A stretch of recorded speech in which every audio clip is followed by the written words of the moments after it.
দুই ম্যাচ হাতে রেখে ঢাকা প্রিমিয়ার লিগের চ্যাম্পিয়ন আবাহনী বিকেএসপিতে শেখ জামালকে 4 উইকেটে হারিয়ে শিরোপা নিশ্চিত করেছে ঐতিহ্যবাহী এই ক্লাব।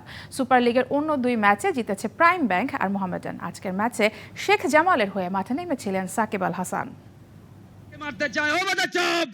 পুরো টুর্নামেন্টে একক আধিপত্য করলো আবাহনী, আনবিটেন থাকলো টানা 14 ম্যাচ। তবে শিরোপা নিশ্চিতের ম্যাচটা হলো ফাইনালের মতোই।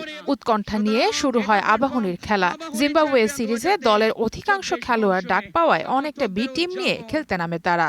তারপরও বিকেএসপিতে শেখ জামালকে 4 উইকেটে হারিয়ে ডিপিএল এ 2 ম্যাচ হাতে রেখেই শিরোপা নিশ্চিত করেছে আকাশী নীলরা।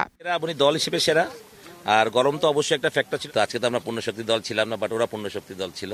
আমাদের হাফ স্ট্রেংথ টিমের সাথে আমরা জিততে পেরেছি। ম্যাচটা ইজি ছিল না, উইকেটে বল লাস্টের দিকে আসতেছিল না, ফাইসা যেতেছিল, তো সব মিলে একটু ডিফিকাল্ট ছিল আমার মনে হয়।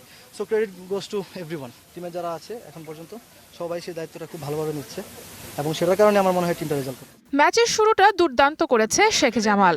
সাকিব আল হাসানের 49 আর জিয়াউর রহমানের 85 রানের ইনিংসে 9 উইকেটে শেখ জামালের সংগ্রহ দাঁড়ায় 267 রানে। জবাবে ওপেনিং দুই ব্যাটারকে দ্রুত হারিয়ে বিপদে পড়ে চ্যাম্পিয়নরা।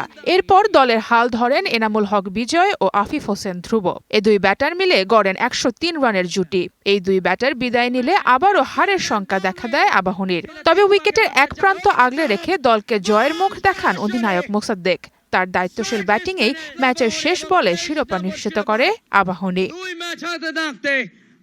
দিনের আরেক ম্যাচে গাজী গ্রুপ ক্রিকেটার্সকে 7 উইকেটে হারিয়েছে তামিম ইকবালের প্রাইম ব্যাংক ক্রিকেট ক্লাব। ফতুল্লায় শুরুতে বল করতে নেমে গাজী গ্রুপকে 181 রানে অল আউট করে প্রাইম ব্যাংকের বোলাররা। ছোট টার্গেটে প্রাইম ব্যাংক জিতে যায় 31 ওভার 3 বলেই। ওপেনিংয়ে 10-4 ও 2 ছক্কায় 74 বলে 76 রান করেন তামিম ইকবাল। বোলারদের নৈপুণ্যের ম্যাচ হলেও ম্যাচ সেরার পুরস্কার উঠেছে তার হাতেই। সুপার লিগের আরেক ম্যাচেও হয়েছে শেষ ওভারের নাটকীয়তা। মোহামেডানের দুর্দান্ত বোলিংয়ে শাইন পুকুর হেরেছে 8 রানে। সারা মাহবুব, ডিবিসি নিউজ ডেস্ক।